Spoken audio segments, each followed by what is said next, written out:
friends, welcome to Storytime with me, Catherine.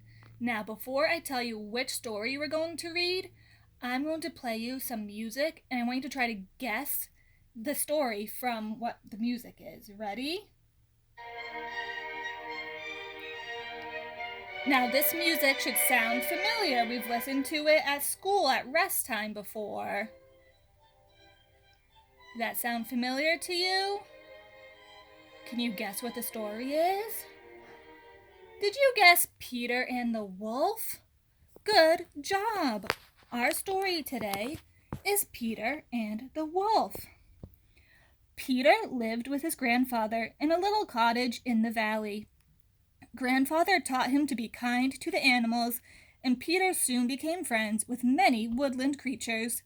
Grandfather also taught Peter about the dangers of living in the woods and how he must always be on the alert for wolves, which is why Grandfather insisted that the cottage gate was kept closed.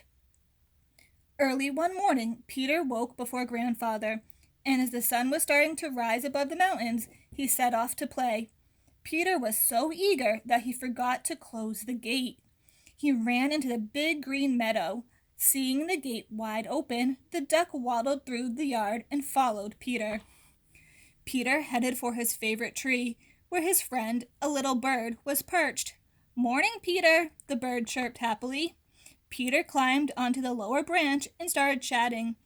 Everywhere was so quiet, there wasn't even a ripple on the pond in the meadow. Then suddenly they heard an excited quack. "Oh no, I forgot to close the gate," cried Peter. "Why did you follow me?" he asked the excited duck. "Grandfather is going to be so cross." "Quack, quack," replied Duck, heading straight for the pond. Now Duck and the little bird always found something to argue about. As Duck waddled along, the little bird joined him. "What kind of a bird are you if you can't fly?" he chirped. "And what kind of a bird are you if you can't swim?" replied the duck before diving into the pond with a big splash. And as the duck swam and the bird hopped along the side of the pond, they continued to argue. Suddenly, Peter noticed a cat ready to pounce on the bird. "Look out!" cried Peter, and in a flash the little bird was back in the tree again. The cat stared in surprise as the duck flapped her wings wildly. Then the cat turned his attention to the bird once more and began to circle the tree. He wondered if he could climb up quickly enough to catch the little creature before it flew away again.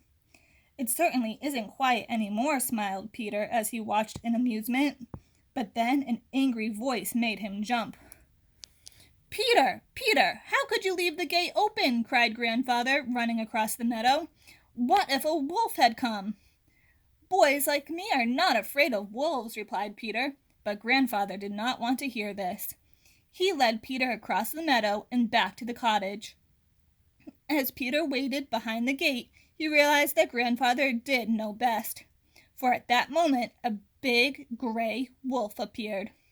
Seeing the little duck swimming on the pond, the wolf bared his teeth and licked his lips. The duck jumped out of the pond in fright at the sight of the wolf, and in no time the wolf was chasing the little duck across the field. No matter how hard she ran, she couldn't escape from the wolf. Nearer and nearer came the wolf until, snap, the duck disappeared. Quick as a flash, the cat climbed the tree. Soon the wolf began to circle, staring up with his greedy eyes. The cat stared back. He wasn't afraid, but the wolf was only interested in the little bird. He bared his teeth and snarled. Watching in horror, Peter wasted no time. He grabbed some rope and made a lasso. He knew he couldn't let the wolf see him, so he carefully crawled toward his friends. Then he climbed the little wall beside the tree and called out, "Listen carefully, bird. Fly just above the wolf's head, but take care he doesn't catch you."